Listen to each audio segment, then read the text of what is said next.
Hello guys, welcome to English education students. आज हम पढ़ने वाले हैं क्लास 12th फ्लैमिंगो बुक से short question answer chapter number 6 है, जिसका नाम है पोएट एंड पैनकेक्स। तो देखिए, इंपॉर्टेंट क्वेश्चन है सीबीएसई बोर्ड के लिए, और यहाँ पर हम आज करेंगे शॉर्ट क्वेश्चन आंसर। आने वाली वीडियो में हम करने वाले हैं लॉन्ग क्वेश्चन आंसर, और चैप्टर की समरी को हम ऑलरेडी पढ़ चुके हैं। अगर आपने नहीं पढ़ी है समरी तो डिस्क्रिप्शन बॉक्स में आपको लिंक मिल जाएगा, वहाँ से आप चैप्टर की समरी को रीड कर सकते हैं। चैनल को अगर आपने सब्सक्राइब नहीं किया है तो चैनल को सब्सक्राइब कर लीजिए।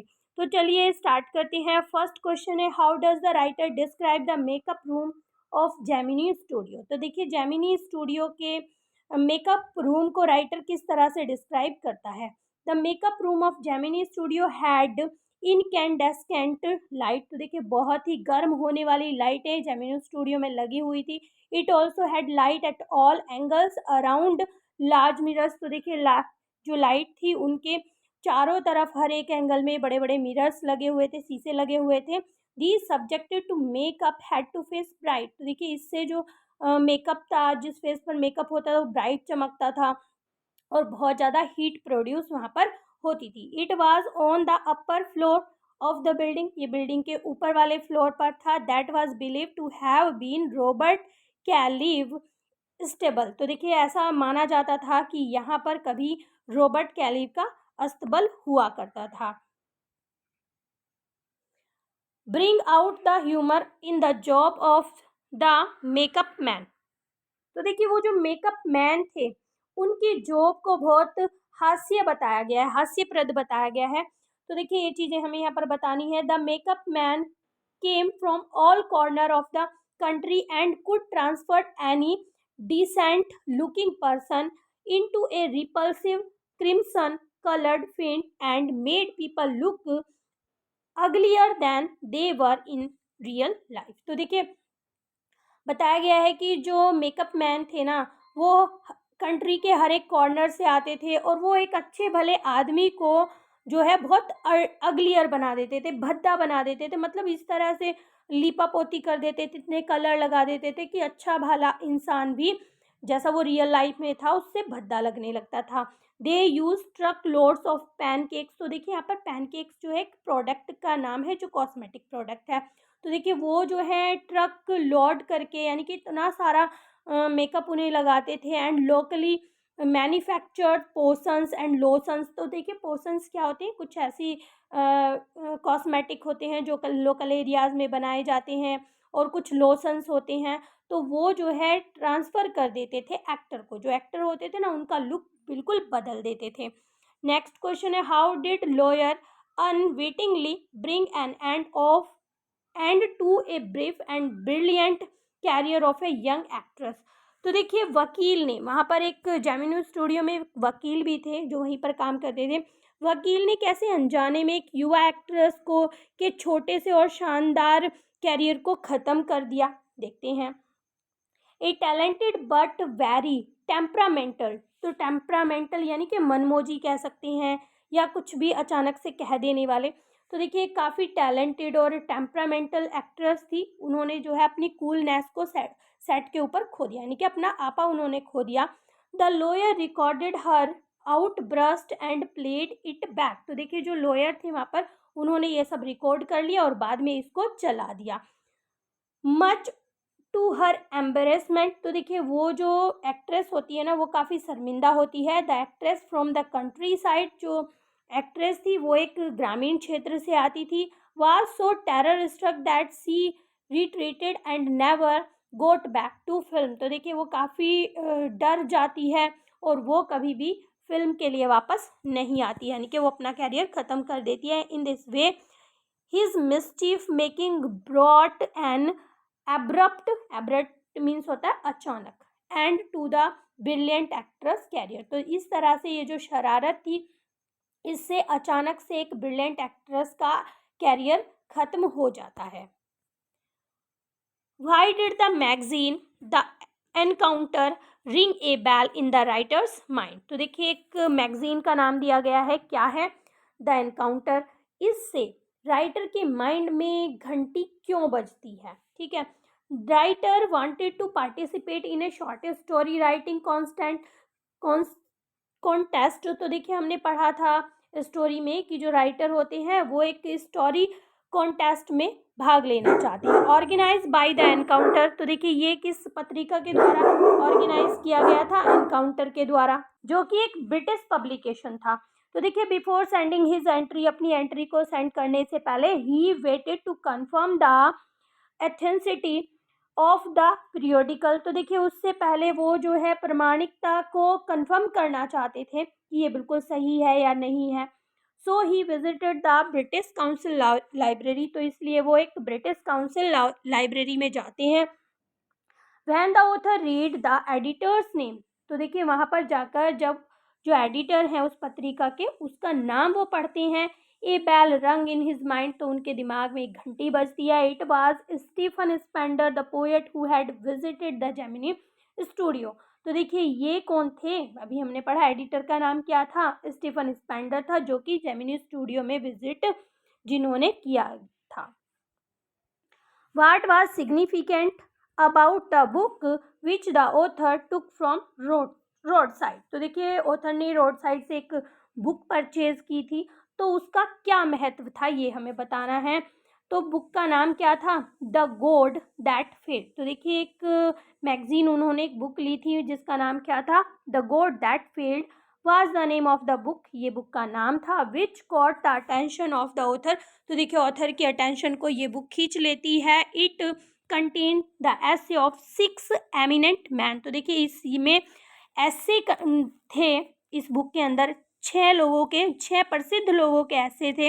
Who describe their journey into communism, तो देखिए अपनी वो जर्नी के बारे में, कम्युनिज्म की जर्नी के बारे में वो उसमें बताते हैं। And their return from it after the dissolution, तो देखिए डिसोल्यूशन के बाद, यानी कि मोह भंग हो जाने के बाद उनका जो लौटना था, वो ये सारी चीज़ें उसमें डिस्क्राइब करते हैं कम्युनिज्म के बारे में।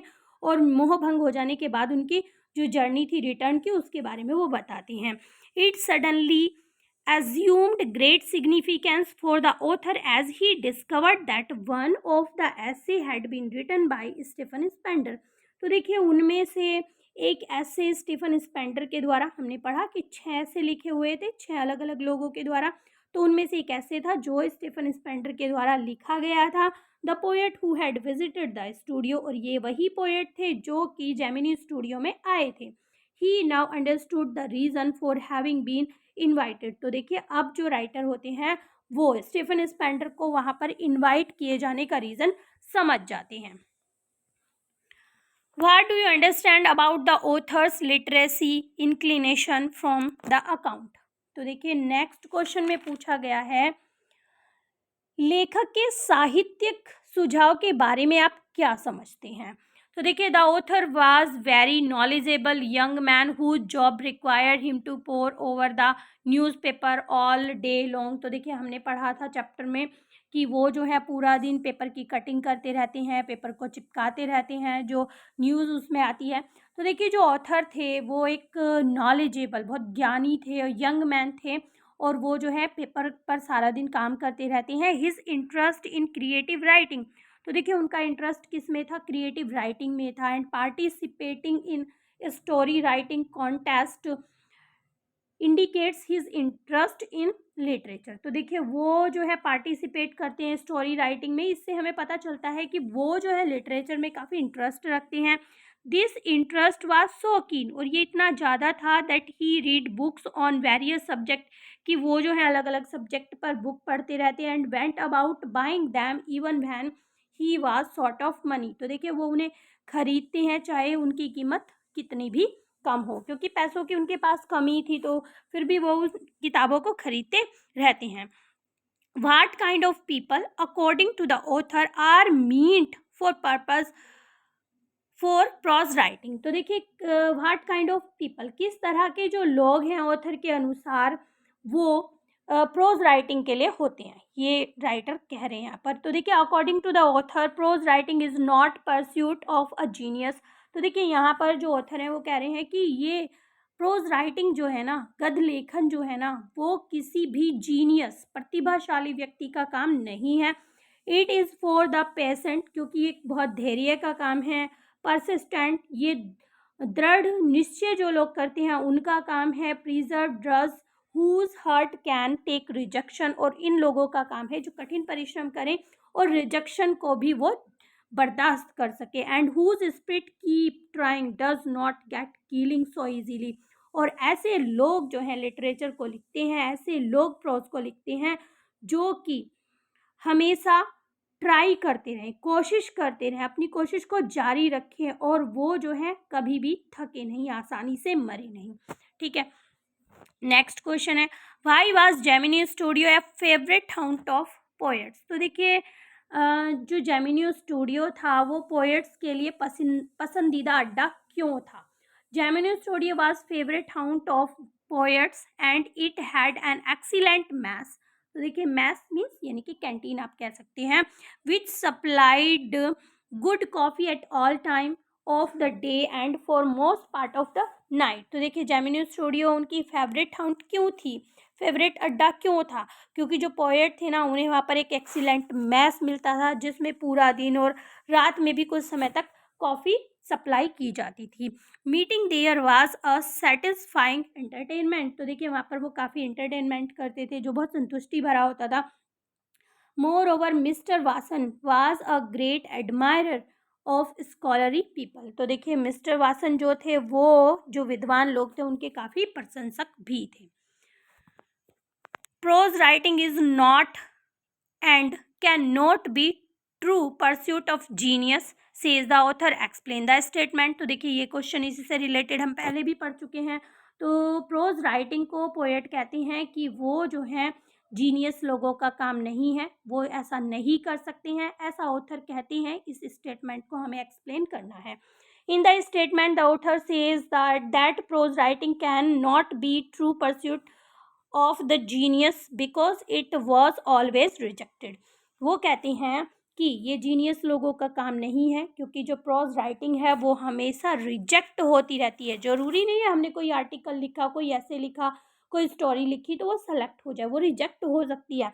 A genius is not that is accepted everywhere, और जो जीनियस है उन्हें हर जगह एक्सेप्ट नहीं किया जाता है। The author's states all persistent and sorry देखिए the author states all that with criticism that prose writing is actually meant for rejection. तो देखिए वो कहते हैं कि एक्चुअल में प्रोज राइटिंग क्या है, मींट फॉर रिजेक्शन है, यानी कि वहाँ पर रिजेक्शन देखने के लिए हमेशा मिलता है। Prose writers are patient persistent and preserving trust. तो देखिए वो कहते हैं कि जो प्रोज राइटर होते हैं ना वो बहुत धैर्यवान होते हैं, वो दृढ़ निश्चयी होते हैं, और वो जो हैं वो काफ़ी परिश्रमी होते हैं। They can not be down played by rejection slip. तो देखिए वो कभी भी गिरते नहीं है, चाहे उन्हें उनका कितना भी रिजेक्शन हो वो कभी भी पीछे नहीं हटते हैं। Every time he gets a rejection slip for his manuscript. तो देखिए जो भी वो स्क्रिप्ट लिखते हैं तो उन्हें जो है रिजेक्शन उसमें देखने के लिए मिलता है, उन्हें उनका सिलेक्शन नहीं होता है। He start making a fresh copy. फिर वो क्या करते हैं जो राइटर होते हैं वो एक नई कॉपी बनाना शुरू कर देते हैं। And send it to another publisher, और इसे फिर दूसरे पब्लिशर को भेजते हैं विद रिटर्न पोस्टेज, और वो जो है फिर से रिटर्न हो जाती है, यानी कि काफ़ी धैर्य रखना पड़ता है। Explain the appropriateness of the title poet and pancakes. तो देखिए यहाँ पर पूछा गया है कि उपयुक्तता, जो टाइटल है हमारा पोएट्स एंड पैनकेक्स, क्या वो सही है, अगर सही है तो हम उसे एक्सप्लेन करें, गलत है जो भी है तो देखिए हमें उसे एक्सप्लेन करना है। The chapter describe Gemini studio and it's functioning very clearly. तो देखिए यहाँ पर जो जेमिनी स्टूडियो है और उसका जो काम है उसे क्लियरली एक्सप्लेन डिस्क्राइब किया गया है। Its employees are little unorganised unrecognised poets. तो देखिए इसमें जो काम करने वाले लोग हैं वो मतलब ऐसे पोएट हैं जिन्हें कोई जानता नहीं है। दो they work in a film studio, फिर भी वो फिल्म स्टूडियो में काम करते हैं। The focus is on the author's place in the studio. तो देखिए यहाँ पर स्टोरी में फोकस किस पर किया जाता है, ऑथर के प्लेस को, कि क्या उसका स्थान है स्टूडियो में, ये बताया गया है। तो इसीलिए हमने पोएट्स यहाँ पर दिया गया है, पैनकेक्स यहाँ पर नाम दिया गया है। The makeup boy using pancake, और दूसरी जगह बताया गया है कि जो मेकअप बॉय हैं वो क्या करते हैं, पैनकेक को यूज़ करते हैं। जिन पर जो क्राउड्स हैं, पीछे काम करने वाले हैं, उन पर यूज़ करते हैं, and how he failed as a poet, और ये भी दर्शाया गया है कि वो एक पोएट बनने में कैसे फेल होते हैं। So the title is appropriate, और इसलिए जो टाइटल है वो बिल्कुल सही है। तो देखिए नेक्स्ट क्वेश्चन है, how humorously does the author describe Frank Buchman's moral rearmament army. तो देखिए जो ऑथर है ना वो कितने ह्यूमरस तरीके से फ्रैंक बुचमैन की रीआर्मेंट आर्मी है उसे डिस्क्राइब करते हैं, उसके बारे में बताते हैं। The author humorously calls the moral rearmament army after someone as an international circus. तो देखिए वो उस आर्मी को इंटरनेशनल सर्कस की तरह बताते हैं। Then he states that they were not very good at trapeze. Trapeze क्या होता है? ट्रेपीज वो होता है, आपने सर्कस में देखा होगा कि जोकर जो होते हैं या दूसरे जो लोग होते हैं वो एक रस्सी को पकड़ के दूसरी रस्सी पर झूल जाते हैं, तो हम कसरती झूला उसे बोलते हैं। ठीक है, तो वो कहते हैं कि वो जो है कसरती झूले में भी अच्छे नहीं थे। Their acquaintance with animal should have been much as animal prey trick in circus. तो देखिए आगे वो कहते हैं कि उन लोगों की पहचान एनिमल से उतनी होनी चाहिए कि जितने की सर्कस के एनिमल से होती है। ठीक है, but the group at animals. तो देखिए एट एनिमल का मतलब ये है कि वो डिनर में जो है नॉन वेज खाते हैं। तो देखिए वो कहते हैं कि लेकिन वो जो ग्रुप था, वो जो आर्मी थी, वो क्या करती हैं, वो उन एनिमल्स को खाती हैं। Says the author their acquaintance with animal was only at the dinner table. और उनका कहना है कि उनका मतलब तो उन एनिमल से केवल डिनर टेबल तक ही है, वो सर्कस के बारे में कुछ भी नहीं जानते थे। नेक्स्ट क्वेश्चन है, what was thought of A communist by the studio people. तो देखिए स्टूडियो के जो लोग थे वो कम्युनिस्ट के बारे में क्या सोचते थे। देखिए according to these people a communist have a godless man. तो देखिए उन लोगों का जो मतलब था या वो समझते थे, उनके अनुसार क्या था, कम्युनिस्ट होते हैं गॉडलेस मैन, जिनका कोई भगवान नहीं होता है। He had no feel and conjugal love. तो देखिए यहाँ पर बताया गया है उनका कोई व्यवहारिक प्रेम भी नहीं होता है। He had regret about killing his on parents and children. तो देखिए वो उन्हें काफ़ी पछतावा भी था कि उन्होंने अपने पेरेंट और अपने चिल्ड्रन को मारा था, उसके बारे में। He was always out of cause and separate unrest and violence among the innocent and ignorant people. तो देखिए वो हमेशा क्या करते थे, वो हमेशा कारण होते थे कि वो अशांति फैलाते थे। अनरेस्ट मीन्स अशांति। तो देखिए वो अशांति फैलाते थे, अहिंसा फैलाते थे मासूम और सीधे लोगों के बीच में। तो देखिए कम्युनिस्ट के बारे में स्टूडियो के लोगों का यही मत था, यही राय थी, और इसी तरह से वो उनके बारे में सोचते हैं। आई होप सभी क्वेश्चंस आपको समझ में आ गए होंगे। अगर वीडियो आपको अच्छी लगी है तो एक लाइक ज़रूर करें। चैनल पर अगर आप पहली बार आए हैं तो चैनल को सब्सक्राइब करें। मिलते हैं अपने नेक्स्ट टॉपिक में, तब तक के लिए bye bye and take care.